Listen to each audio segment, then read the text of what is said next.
महाराज जी, शास्त्रों में एक जगह कहा गया है कि भाव कुभाव अनक आलसहूं, नाम जपत मंगल दिसि दसहूं। एवं दूसरी बात ये भी सुनने में आती है कि भाव बिनु सुनी पुकारे मैं कभी सुनता नहीं प्रभु के द्वारा। कभी बिना किसी भाव के नाम जप चले तो क्या दूसरी बात लागू होगी? क्या भगवान नहीं सुनेंगे? नहीं, अलग अलग जगह की बात को अलग अलग जगह ही रखा जाए तो अच्छा रहेगा। जब हम नाम महिमा की बात करते हैं तो उसमें उसका प्रभाव है। जैसे अग्नि में दाहिका शक्ति है, वो जलाती है, तो हम भाव से छुएं तो जला देगी, कुभाव से छुएं तो जला देगी, धोखे से छू जाए तो जला देगी, कोई दूसरा छुआ दे तो जला देगी, क्योंकि उसमें जलाने की शक्ति दाहिका शक्ति है। जैसे विष में मारण शक्ति है, प्यार से पिए तो मर जाएंगे, क्रोध से पिए तो मर जाएंगे, धोखे से पिए तो मर जाएंगे, कोई पिला दे तो मर जाएंगे, क्योंकि उसमें मारण शक्ति है। इसी तरह नाम में तारण शक्ति है, पाप नाशक शक्ति है, ज्ञान प्रज्वलित करने की शक्ति है, भाव प्रज्वलित करने की शक्ति है। तो प्रथम में हमारे भाव नहीं है, पर हमें नाम जप करना है। वो नाम जप ही भाव प्रकट कर देगा।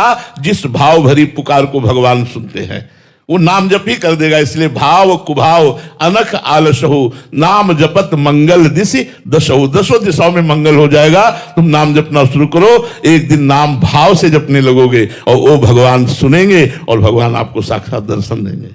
महाराज जी, आप कहते हो कि ब्रजवासी मेरे आराध्य हैं, ब्रजवासी मेरे प्राण हैं, ब्रजवासी मेरे हृदय हैं। तो महाराज जी, मैं ब्रजवासियों के हित के लिए श्रीधाम वृंदावन की 21 दंडवत परिक्रमा कर रहा हूं।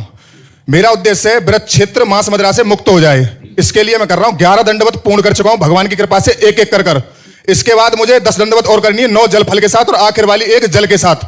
मैं आपसे यह निवेदन करने आया हूं कि यहां पर जितने भी रसिक संत हैं हमारे वृंदावन में और जितने भी कथावाचक है जो हमारे ब्रज की लीलाएं बता रहे हैं, उनसे मैं ये निवेदन करने आया हूं कि आप हमारे प्रदेश के जो मुख्यमंत्री हैं वो भी एक संत हैं, तो उनसे आप निवेदन कर दीजिए कि हमारे ब्रज से मांस और मदिरा के लाइसेंस निरस्त कर दिए जाए। क्योंकि महाराज जी, मैं रात्रि में परिक्रमा लगाता हूं, हरिवंशी परिक्रमा लगाती है माता बहन, शराबी जगह जगह पर बैठकर अभद्रता करते हैं, गाली गलौज करते हैं, तो भगवान के नाम की जगह पर गाली सुन के जाती हैं। ये बच्चा हमें लगता है, आप तो शायद सुने नहीं होंगे, आपने सुने होंगे। ये हमें लगता है 1-1.5 वर्ष पहले हमने प्रार्थना की थी कि हमारे वृंदावन और मथुरा मंडल ब्रज 84 कोष में मांस न बिके और मदिरा न बिके। कम से कम इतना तो हो ही जाए कि हमारे जो पवित्र क्षेत्र हैं उनमें यह पवित्रताएं हट जाएं। बहुत सुंदर आपका संकल्प है और भगवान उस संकल्प को पूरा करे। पर बच्चा, इसमें हमारा कोई बस नहीं काम कर सकता। हमने कहा था और वो वीडियो भी पड़ा था, पर लेकिन हमारी बात तब जब मानी जाए तब बात हो सकती है। तो हमें लगता है कि हम लोग सद्भावना करें और भगवान हमारे जो प्रदेश के मुख्य जन हैं उनकी बुद्धि को प्रेरित करे कि हमारे इसी वृंदावन में प्रारंभ में ही मदिरालय खुला हुआ है, यहां जहां से घुसो वहीं मदिरालय खुला हुआ है। तो ये अशोभनीय है। जो वृंदावन प्रिया प्रीतम की रास भूमि है, जो ब्रज 84 कोष हमारा एक एक कण बंधनी है, वहां मांस बिके, अंडा बिके, शराब बिके, ये तो बहुत निषिद्ध बात है। और हम आपको धन्यवाद देते हैं बच्चा, जो आप जगत मंगल के लिए ऐसी भावना रखते हैं। पर इसमें बच्चा हमारा बस नहीं है। हमारा क्या बस है? हम एक एक व्यक्ति को शराब छुड़ाने की कोशिश कर रहे हैं। हम आपकी बुद्धि पर लड़ सकते हैं, हम आपसे हाथ जोड़कर प्रार्थना कर सकते हैं कि आप शराब पीना बंद करो, आप मांस खाना बंद करो, आप गंदे आचरण बंद करो। देखो, एक बात और बताए, यदि व्यक्ति का माइंड नहीं बदला तो मथुरा मंडल में शराब बंद हो जाने पर वो दिल्ली से इकट्ठा खरीद के लाएगा और घर में पिएगा कि नहीं पिएगा? तो हमारा मुख्य लक्ष्य है मनुष्य की बुद्धि को बदलना।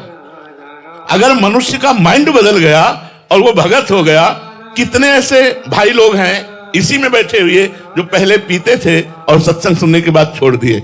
अब जब आप छोड़ दोगे तो दुकान खुली रहेगी, कोई फर्क नहीं पड़ेगा। और अगर आप नहीं छोड़ोगे तो दुकान में ताला लगने पर आप बाहर से ला करके वृंदावन में पियोगे। तो मुझे लगता है आप लोग हमारा सहयोग करें कि आप शराब ना पिएं, आप मांस ना खाएं, आप पराई बहन बेटी की तरफ गंदी दृष्टि ना रखें, तो आपका जीवन मंगलमय हो जाएगा। जी।